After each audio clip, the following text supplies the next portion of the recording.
Muy buenos días, amigos televidentes. Bienvenidos sean todos ustedes a nuestra presentación del día de hoy de nuestro programa Teleopina. Traigo para todos ustedes una entrevista con Daris Javier, economista, consultor empresarial y para mí un gurú de la economía, porque todas las cosas que Daris ha dicho en nuestro programa, todos sus vaticinios sobre la economía mundial y nacional sobre todo, se han dado. Así que tenemos para ustedes un plato fuerte en el día de hoy, conociendo los pareceres de Daris Javier en torno a la economía nacional, pero sobre todo al panorama internacional, sobre todo por las medidas tomadas por Donald Trump. Así que vamos a estar conversando con Daris Javier luego de una pausa comercial. Volvemos. Para mí es un placer compartir con todos ustedes una entrevista con Daris Javier, economista, consultor empresarial y una persona muy conocedora de lo que es el movimiento económico, tanto nacional como a nivel internacional. ¿Cómo estás, Daris? Muy bien, Dania y los amigos televidentes. De nuevo contigo acá. Así es. Y nada, dándole seguimiento al panorama global y local. Sí, que se ha puesto peliagudo. Exactamente. Yo creo que deberíamos comenzar así, mirando el panorama luego de las decisiones que ha tomado el presidente Donald Trump, sobre todo en el tema de los aranceles, algunos de los cuales han sido retirados por 90 días para muchos países, y nos estamos beneficiando la República Dominicana, pero ha encarecido hasta más de 124, 25% para China. ¿Cómo se plantea el panorama mundial en estos momentos a raíz de las decisiones de Donald Trump? Mira, eso uno lo puede describir en una sola palabra: incertidumbre. Hay mucha incertidumbre a nivel de la economía global y obviamente los países como el nuestro, que son de economía emergente, sufren muchas esas incertidumbres porque le genera mucha volatilidad en la economía, y entonces el sector empresarial, quienes invierten dinero, no tienen la certeza de qué hacer. Y eso es peligrosísimo porque el capital no fluye, entonces no genera empleo al no fluir. Entonces ese, digamos así, el panorama que uno ve de entrada a esa inquietud que tú tienes. Sí, bueno, la antesala de este aplazamiento de Donald Trump de la aplicación de los aranceles fue que se desplomaron todas las bolsas mundiales, las bolsas de valores. El Wall Street era campanazos de baja y la economía norteamericana se ha estado resintiendo.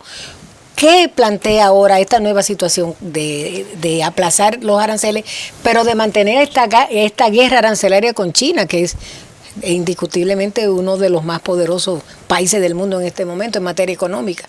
Mira, uno que tiene un criterio claro de la teoría del comercio internacional y la política comercial, de repente uno se sorprende porque no imaginábamos para esta época la presencia de aranceles. Fueron criterios del siglo XIV que se pensaba de esa manera. Bueno, y de repente tenemos distribución de aranceles que obviamente tienen respuesta. Digamos, China sabemos que no se iba a quedar con los brazos cruzados, como tampoco se iba a quedar Canadá con esta situación, y México ha tenido reflexiones alternativas.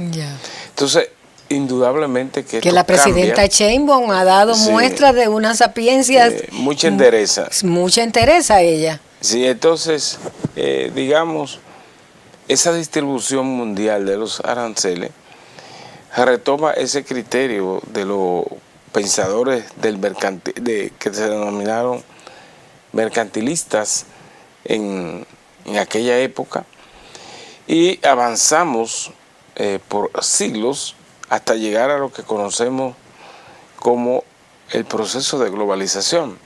¿Qué significa entonces la globalización? Significa desmonte de aranceles. Recuerda, para el caso dominicano, las reformas estructurales de la década de los 90. O sea, República Dominicana, en todo lo que fue los 80, tenía una alta dependencia de los ingresos fiscales del país, del comercio exterior.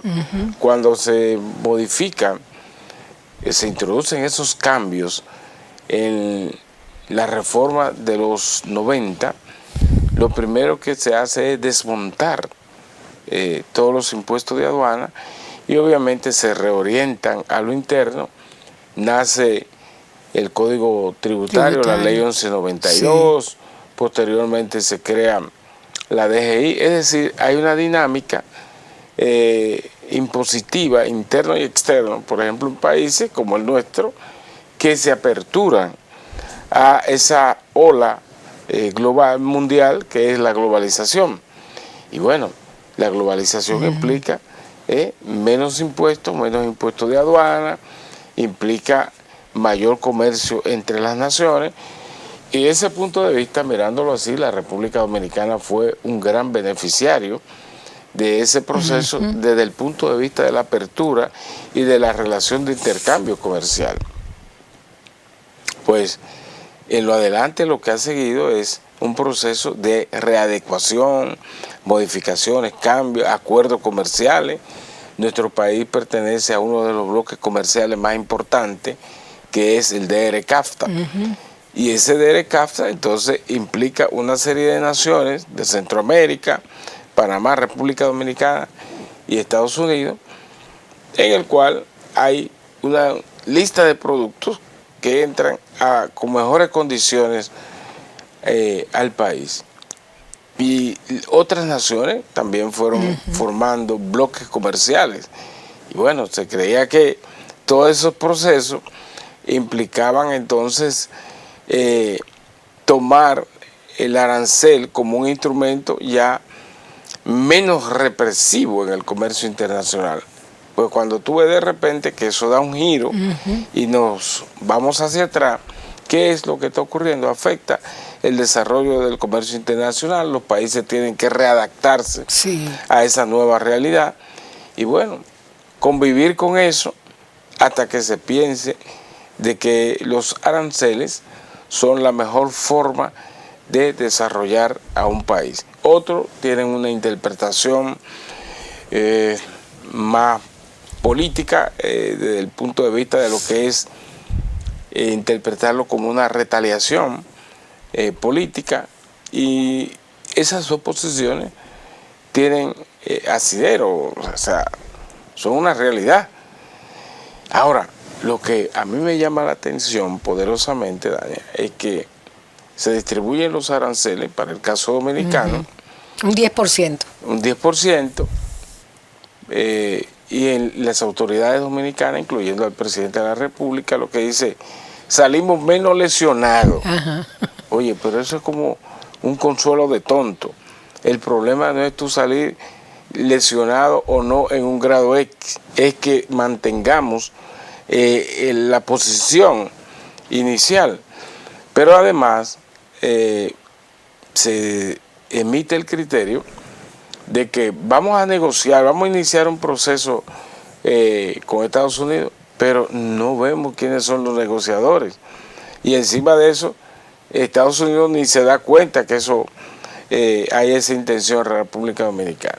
Entonces, el otro elemento importante es cómo hacer esa nueva realidad arancelaria en el contexto de que el país forma parte de ese bloque comercial que es el DR-CAFTA, cómo entrar esos aranceles en ese marco. Pero además, a pesar de la distribución del 10% o todos los aranceles que se aplican a otras naciones, para el caso dominicano no vemos una lista de cuáles son los productos que van a ser afectados por los aranceles, y además no sabemos si son todos o una parte de ellos. Por eso crea mayor incertidumbre el tema de los aranceles para nuestro país, porque al no saber, entonces esas empresas como la zona franca, las empresas textiles, ¿cómo van a permanecer en nuestro país? Estamos frente a un esquema de inversiones que son de maleta. La inversión extranjera directa en nuestro país son inversiones de maleta desde el punto de vista de que cualquier eventualidad que altere su desarrollo, su desempeño, pueden cerrar sus capitales y se van del país a donde otras naciones. Ahora, lo importante es que hacia dónde va a apuntar. Si es a México, entonces México está en el mismo problema arancelario, igual a los países que tienen esas cosas. Pero no veo en realidad una opción firme en la República Dominicana porque no hay negociadores, no hay alternativa,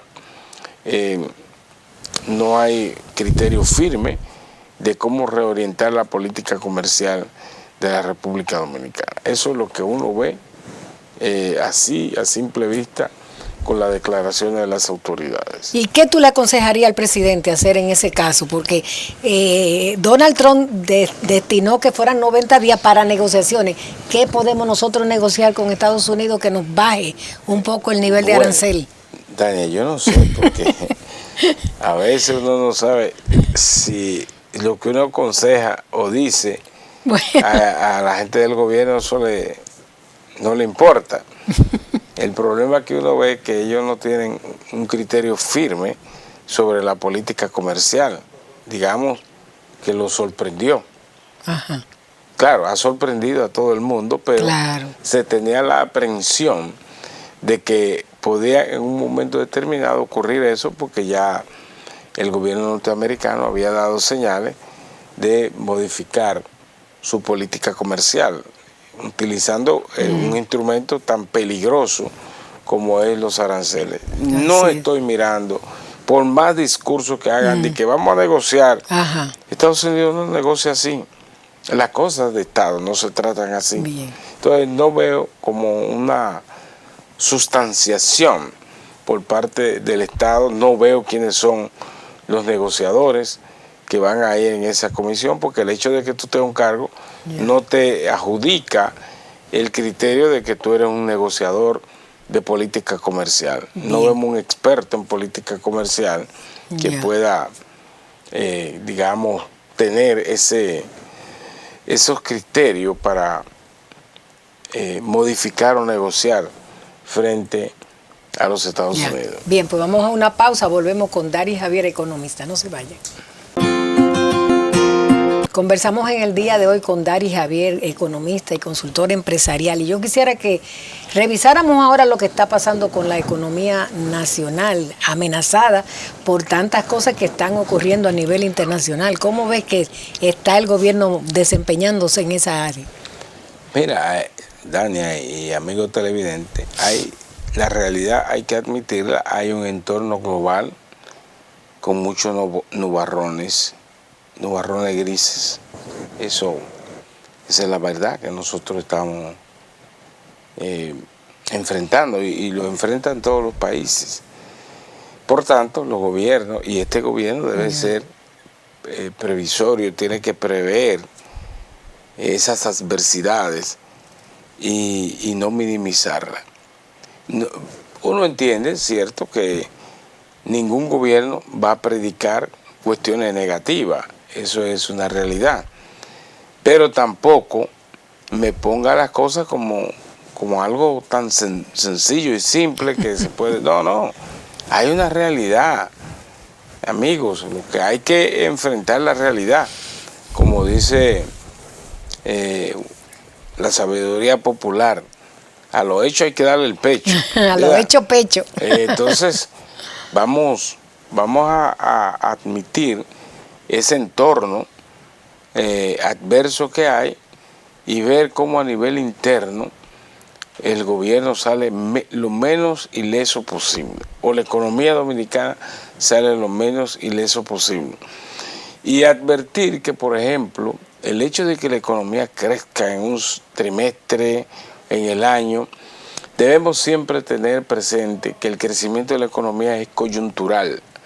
Eso La economía te puede crecer en un trimestre en un nivel satisfactorio, pero al trimestre siguiente o al año siguiente te puede dar reversa por esa volatilidad que viene de las adversidades externas que hay ahora mismo en el mundo. Entonces, manejarlo con mucha prudencia, básicamente el tema del endeudamiento público, el estímulo a los sectores productivos, todas esas cosas el gobierno tiene que tener esa capacidad previsora, no dejarle pura y simplemente todas las cosas decisivas al Banco Central, porque hay otras cosas que el país puede, o el gobierno puede manejarla en combinación con la política fiscal. Ahora, lo que yo siento, lo que yo veo,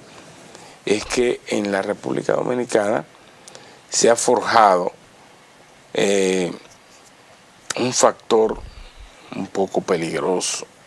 ¿Cuál es? El factor confianza. Hay mucha desconfianza en la política del gobierno. O sea, el gobierno tiene que hacer cosas que la población lo sienta creíble, que la población lo sienta alcanzable. Y más que estamos, digamos, en el filo de un periodo constitucional. Es decir, el gobierno ya lo que tiene por delante es 3 años y 4 meses. Entonces el gobierno lo que debe plantearse, ¿qué puedo hacer que sea alcanzable, que sea creíble y no dispersar, sino concentrarse? Esa dispersión de intenciones hace que el gobierno sea menos operante. Entonces el gobierno, en lo que resta de año, de periodo constitucional, el gobierno lo que tiene que trazarse cosas que sean alcanzables en el tiempo que le queda. Obviamente pensar como Estado, eso es importante, que se puedan hacer continuidad de Estado posterior a este periodo, pero uno no está mirando eso. O sea, por ejemplo, el gobierno no se puede afanar, decantar por cosas que pueden ser alcanzables en el 2033. Tú no vas a estar en el gobierno en el 2033. Entonces, creo que el gobierno debe proponerse cosas que sean alcanzables al 2028, porque ese es el límite que la Constitución de la República le puso a todos los gobiernos que asumen la responsabilidad de dirigir al Estado Dominicano. Entonces, desde ese punto de vista, yo veo mucha dispersión. Alguien dice que vendiendo pajaritos preñados. Y no se debe vender pajaritos preñados, se debe vender realidades. O nada, pajaritos en el aire. Sí, entonces, nada, tiene un cuadrante, entonces actúa sobre ese cuadrante con una visión de Estado. Sí. Es lo que yo creo. Yo al presentarte, Daris, decía que tú eras como una especie de gurú porque hacía muchos vaticinios que se daban. Sí. Y esto me trae a colación un programa en el que analizábamos la presentación de la reforma fiscal. Sí. Y en este programa yo hasta me asusté cuando tú dijiste, esa reforma hay que retirarla del Congreso. Eso no puede seguir. Y al otro día del programa. Inmediatamente se produjo eso y yo me quedé estupefacta, como dicen. ¿Tú crees? Hay gente que dicen que todavía hay asomo de meter de contrabando la reforma fiscal con leyes especializadas.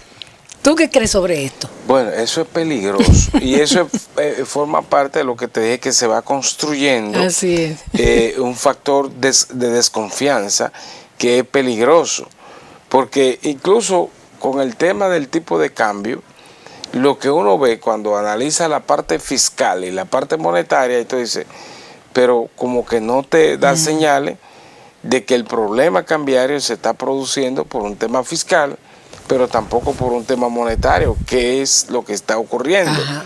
Entonces, la única conclusión cuando uno analiza fríamente esto es el factor confianza. En el gobierno debe entender que la población no está asimilando no está creyendo, no está consumiendo, ni se está decantando por las políticas que está implementando el gobierno. Eso es una realidad. ¿En qué tú si lo quieren concretamente negar, en qué lo ves? Bueno, así, esa falta de confianza. Por ejemplo, el gobierno dice que todo está bien, que nada está ocurriendo, estamos en el factor maravilla, en el campo de la maravilla. En el país de Alicia y las maravillas. Exacto, entonces te mencionan, no, este es un gobierno que está haciendo tantas y tantas obras. Y tú dices, bueno, pues preséntame una sola, a ver. Entonces te dan vuelta, como dicen popularmente, te marean. Entonces, en eso, si usted no puede exhibir eso, y encima de eso mismo, uno ve que a veces el gobierno toma decisiones de repentinas, emocionales hasta cierto punto, y cuando tú te vas atrás, el gobierno ha hecho eso mismo anteriormente, ha prometido lo mismo y lo recargan. Yo no sé si es que votan los documentos donde se escribieron eso, o es que la memoria está fallando. No sé si te das cuenta, por ejemplo, en la parte migratoria, en los últimos 15 puntos que propuso el presidente, pero cuando tú vas a lo concreto, no ocurre. Pero además te está diciendo lo que dice la ley, te está diciendo lo que dijo anteriormente, y así tú vas punto por punto, te dicen, mira, la circunvalación de Baní va a estar en tal fecha. Yo la estoy esperando del 2021. Y vuelve y te la promete en el 22, en el 23, el 24, y vuelve y te la promete en el 25. El Ámbar, la autopista del Ámbar. El teleférico de los Alcarrizos. El teleférico, el tranvía de Santiago. Todas esas cosas, entonces te lo repiten. Lo aconsejable entonces sería, bueno, usted prometió una cosa, usted dijo una cosa, no lo repita hasta que no esté hecho. No inaugure tramos de cosas, inaugura la obra completa. Uno se sorprende publicitar cosas que todavía ni se han dado el primer paso. Entonces todas esas cosas son lo que van creando nubarrones grises, y cuando tú vienes a ver, se convierte en una desconfianza. Estamos viviendo en una desconfianza enorme, y además, Dania, te voy a decir esto por primera vez, yo siento en el alma, en lo que yo veo, que nosotros estamos asistiendo a una sociedad del espectáculo. Una sociedad del espectáculo desde el punto de vista de que se anuncian cosas que todavía ni se han concebido, ni hay proyectos concretos, no hay estudio. Aquí se hizo un escándalo de que se iba a explotar petróleo, se hizo un escándalo de que había tierra rara, se hizo un escándalo para que llegue un crucero a Pedernales, se hizo un escándalo que la inauguración de una fase de la presa de Monte Grande en Barahona, se hizo un escándalo hasta por unos acueductos de agua. Cuando vamos al fondo, simplemente lo que hay, la primera fase, la intención, el anuncio, y no como se dimensionan. O si te inauguran una cosa, al otro día está dañada, como es el caso de Jaina, los acueductos de Jaina. Entonces, todos esos factores, señores, del gobierno, son los que dañan la imagen de los gobiernos, ¿verdad? Y encima de eso, iniciaron una campaña bestial de cara al 2028 para las elecciones. No están concentrados en las cosas que hay que hacer, sino en mis aspiraciones, violentando todo tipo de normas que hay en el país para que reglamenten eso. Esos son los elementos que van construyendo una nube de desconfianza. Bien, pues vamos a una pausa y volvemos con Daris Javier. No se vayan.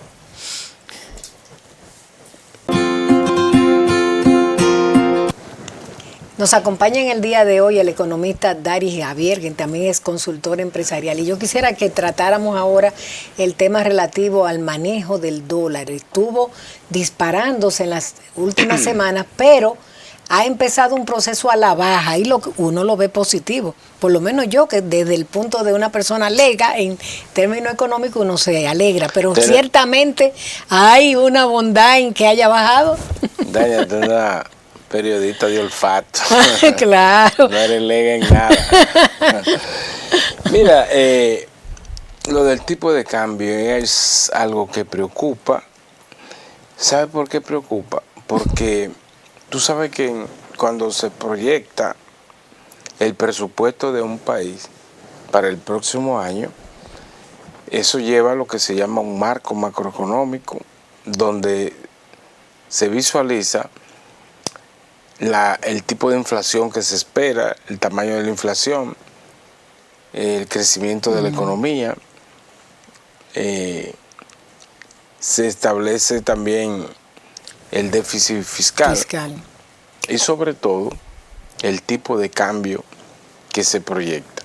¿Cuál fue el tipo de cambio que se proyectó para este año? Para el año completo fue de 63.20. Es decir, en el primer trimestre del año el tipo de cambio subió por encima de lo proyectado para el año completo. Pero no es que el tipo de cambio ha bajado. No, tú vas a comprar dólares y tú lo vas a tener que comprar por encima de 64. Ahora, que es mucho, ¿verdad? Claro, es lo que pasa es que a veces en centavos, fíjate que el valor grande no baja de 63, 64, sino los centavos.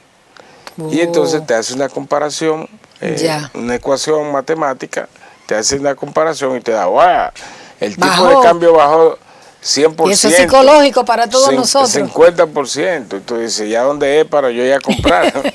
¿Verdad? Porque uno tiene que pagar tarjeta de crédito. Sí. Uno hace transacciones internacionales. ¿A dónde es para yo ir? Entonces, no es que el tipo de cambio ha bajado, es que hay una cierta incertidumbre con las acciones del gobierno. Entonces, el hecho de que el tipo de cambio haya llegado al primer trimestre a ese nivel, por encima de lo proyectado, eso es lo que llama la atención de los inversionistas, de los sectores, de los agentes económicos. Entonces te dice a ti que si en el primer trimestre se llegó a esto, la probabilidad de superarlo están ahí en la mesa de las posibilidades. Y entonces nadie puede ocultar eso. Usted llegó en el primer trimestre, se agotó. Lamentablemente uno quisiera que no sea así, pero es así. Y en ese sentido, digamos, el tipo de cambio terminará superando lo proyectado. ¿Hasta dónde tú crees que podría llegar? Mira, en este tipo de inestabilidad que siempre se presenta y un entorno internacional muy adverso, uno no le puede poner tope así, pero podría girar alrededor del 70/1. Si continúa así, independientemente, yo reconozco que se han hecho esfuerzos, pero me llama poderosamente la atención que aún con esas volatilidades que se han presentado, el Banco Central no ha inyectado dólares por situaciones menos llamativas. El Banco Central ha inyectado dólares, pero lo que vi fue algunas medidas, por ejemplo, ampliar el límite de los generadores, de los agentes no generadores de divisas, ampliarlo de un 15 a un 25%. Tú dices, bueno, ¿y por qué? Si hay otra medida más efectiva, como la inyección de dólares al mercado, que sí lo baja más consistente, porque incluso si es un factor especulativo que está interviniendo, entonces quienes especulan con la moneda extranjera van a perder mucho dinero y se abstienen de provocar escasez en el mercado. Entonces yo pienso, ¿verdad?, que para eso no hay que ser un experto en logaritmo para saber que eso te va a bajar inmediatamente. Pero lo que sí te puedo decir, que aunque el Banco Central pueda intervenir de esa forma, debemos siempre recordar que el Banco Central controla la oferta monetaria, es decir, la cantidad de dinero que circula, pero el Banco Central no controla la cantidad de dólares que hay en el mercado. El Banco Central puede intervenir inyectando dólares, pero no lo controla. Así es. Está, como dice, flotación controlada. Entonces, o flotación sucia, ¿verdad? Cuando el Banco Central entra en el escenario. Pero no ha visto eso. No sé si es que lo han dejado rodar a propósito, porque también eso puede ocurrir. Que se deje rodar a propósito por una u otra para que razón. se encarezca, Dari. Lo que pasa es que eso provoca dos cosas. Ajá. Una, que puedan venir más turistas, porque pueden disfrutar con menos costo. Dinero. Y puede ser también una estrategia de estimulación de las exportaciones. Por eso es que uno tiene que mirarlo con mucho cuidado. Y no, mira, sí, el tipo del cambio bajó. No, vamos a ver qué factores están detrás de eso. Entonces, son de las cosas que cuando se dejan rodar sin control, son lo que provoca ese factor que se llama confianza. Así es. Lo lacera, entonces viene, le da paso ¿a qué? A la desconfianza. Has manejado el tema de las exportaciones de manera tangencial, pero yo quisiera que hiciéramos un análisis de lo que está pasando con nuestras exportaciones. Si va bien, si va mal, si tenemos que hacer algo. ¿Cómo tú lo ves como economista? Bueno, ya cuando iniciamos el programa vimos que al tratar el tema de los aranceles, lo que para nosotros es una exportación, para Estados Unidos es una importación. Entonces, esperamos que no sean 90 días nada más, sino que se elimine cualquier criterio de colocar aranceles, porque colocar aranceles, mantenerlo, va a afectar. No es de que salimos menos lesionados, no es que afecta. Quienes están poniendo la plata en ese sector saben lo que se siente a partir de ahí. Entonces el gobierno tiene que tener más endereza con su política comercial, con el tratamiento. Nosotros tenemos un vínculo muy fuerte en términos comerciales con Estados Unidos. Entonces las opciones hacia otras naciones son más restringidas desde ese punto de vista. Sí, en el país se ha estado comentando negativamente el hecho de que haya un nivel de inversión pública menor que el endeudamiento. ¿Hacia dónde nos dirige una situación como esa? Bueno, el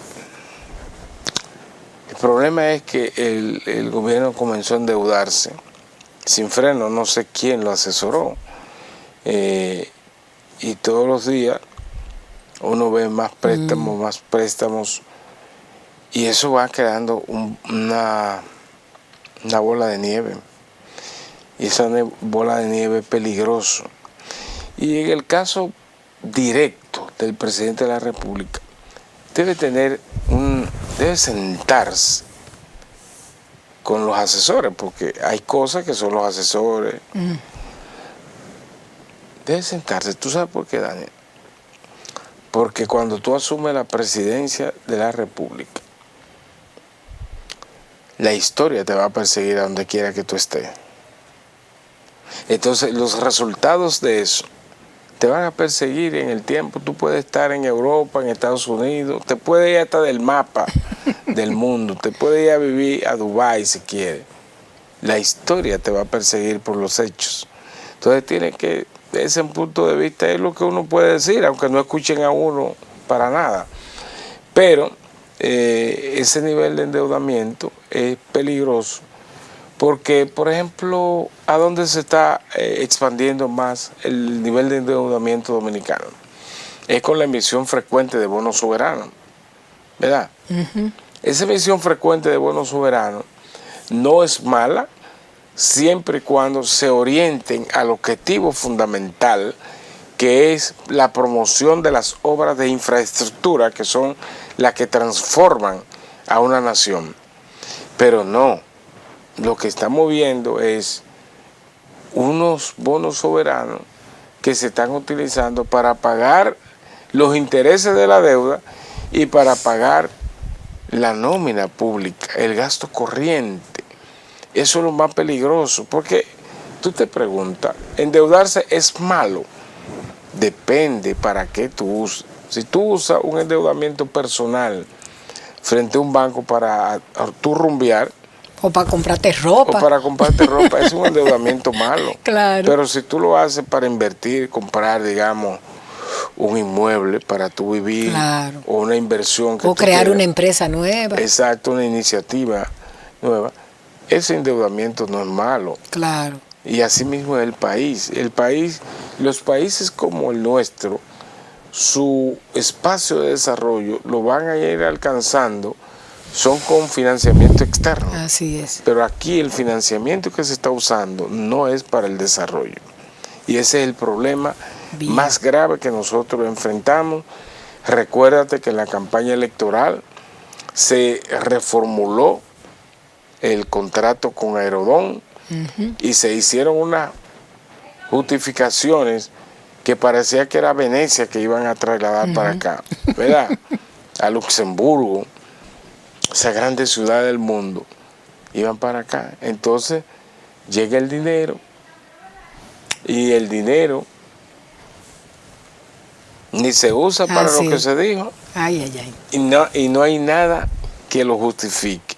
Bien. Pues yo vi al ministro anterior de Obras Públicas diciendo que, por ejemplo, la ampliación del 9 y de la conexión a la 6 de noviembre era fruto de ese dinero, pero esas obras están paradas, paralizadas. Así es. ¿Me entiendes? Igual que la circunvalación de Baní. Bien. Te propongo una pausa y retornamos luego de unos minutos. Nos volvemos a ver ahora.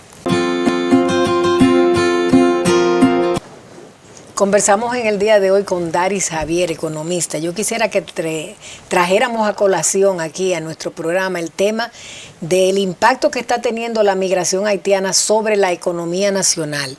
Los haitianos están invadiendo muchas áreas productivas del país donde ellos no estaban. Antes se concentraban en la producción de caña, pero ahora tú los ves en el motoconcho, tú los ves en la hotelería, van a los hospitales, nosotros pagamos impuestos, ellos no pagan y nosotros estamos sustentando todo eso. Ese peso económico sobre la economía nacional de la migración haitiana, ¿hacia dónde nos lleva? Mira, yo he visto opiniones descabelladas con relación a que si los haitianos no están, la economía del país se desploma. Cuando uno ve esos criterios, tú dices, bueno, han construido una nueva teoría de la economía, una nueva teoría del desarrollo económico. ¿Por qué? Porque una economía de un país no puede descansar en una actividad irregular, porque la migración irregular que entra aquí, tú no la puedes tomar como referente para impulsar el dinamismo de la economía. Ahora, lo que debe cambiarse es la mentalidad de querer hacerse rico rápido al menor costo posible, que implica generar riqueza. Entonces, de ese punto de vista es que uno puede ubicar esos criterios que dicen, no, se cae la agricultura, la construcción y el turismo. No, señor, eso no es así. Porque, ¿cuál es el sector más fructífero que tiene la economía dominicana? El sector bancario. El sistema bancario dominicano es, digamos, firme. ¿Y cuántos haitianos trabajan ahí? Ninguno, ¿verdad? Entonces, es un sector que muestra desarrollo. ¿Y qué sucede? Lo primero es, para tomarte la palabra, lo primero es que la migración haitiana irregular deteriora todos los indicadores sociales del país. Todos, absolutamente todos los indicadores sociales se caen. Pero además hay un punto peligroso, el control de espacios territoriales. Por ejemplo, el caso de Friusa. Tú no le puedes permitir, no a los haitianos, no, a ninguna migración que tome el control de un espacio porque tú le estás permitiendo un pequeño país dentro del país. Ajá. La nación no puede, las autoridades no pueden bajo ninguna circunstancia permitir eso. Friusa se ha convertido en territorio libre de Haití en República Dominicana. Entonces eso es porque ni las autoridades pueden entrar a poner orden ahí. Eso es peligroso porque no puedes tú cimentar la dinámica institucional de un país con un grupo, con una etnia, que después tú vas a tener un problema grave en 10 o 15 años, digamos, todos esos muchachos que nazcan en Friusa. Cuando tú vayas como nación a decirle, mira, tu país, Haití, dice, te van a decir, no, nosotros nacimos aquí, y es verdad, nacieron aquí. Nacimos aquí, nos desarrollamos aquí y sabemos hablar español, somos dominicanos.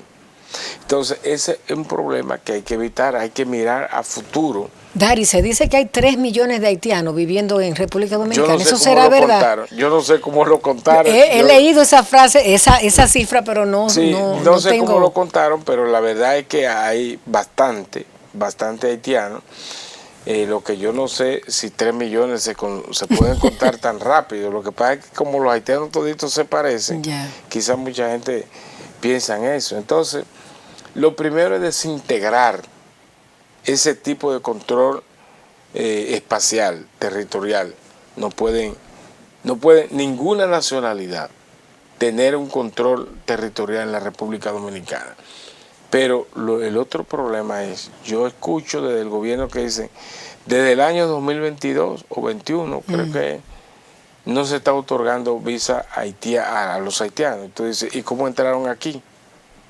Porque también hay muchos denominados cónsules que cimentan su riqueza en vender visa. Entonces, pero también hay muchos empresarios dominicanos que traen una migración ilegal hacia acá. Exacto. Entonces, todas esas cosas son peligrosísimas.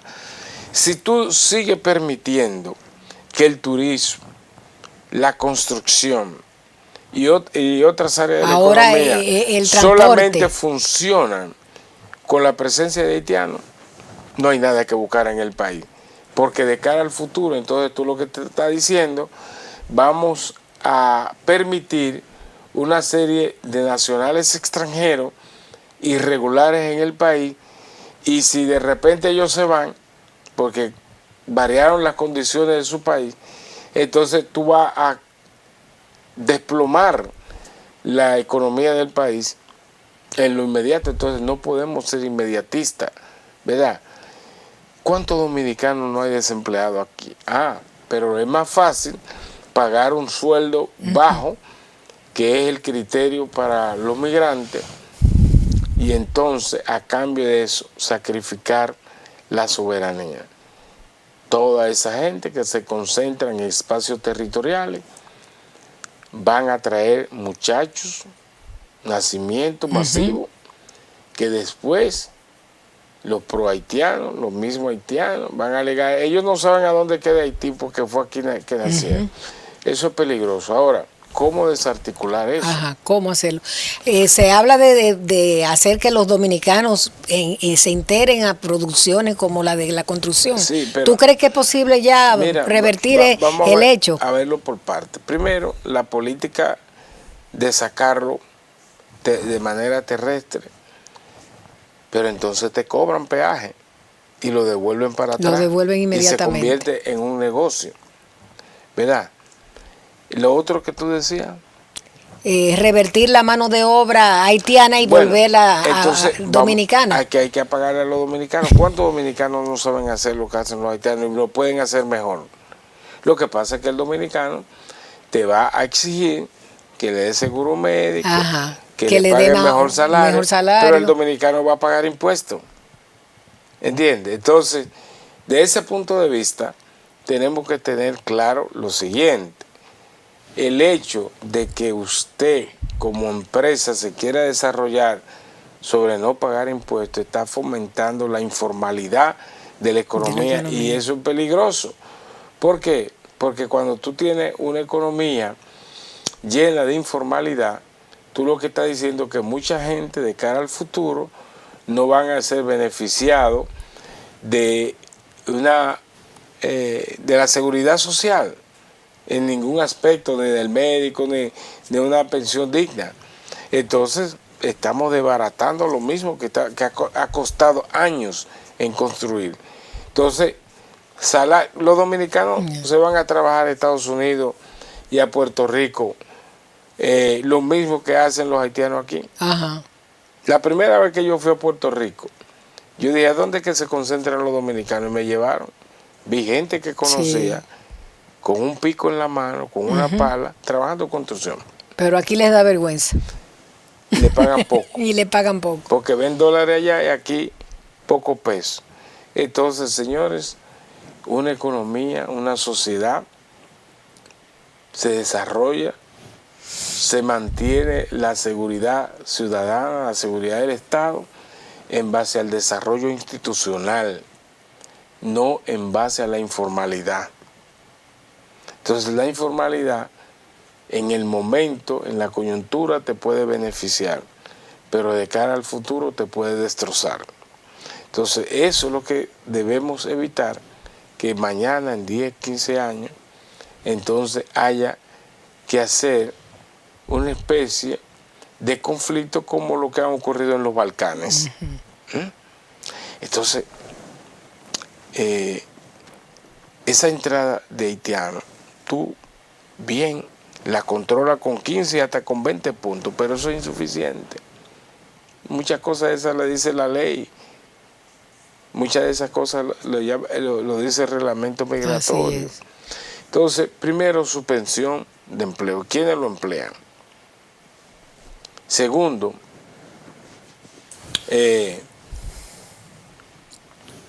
lo que debe hacer es suspensión de alquileres, de viviendas. Así es.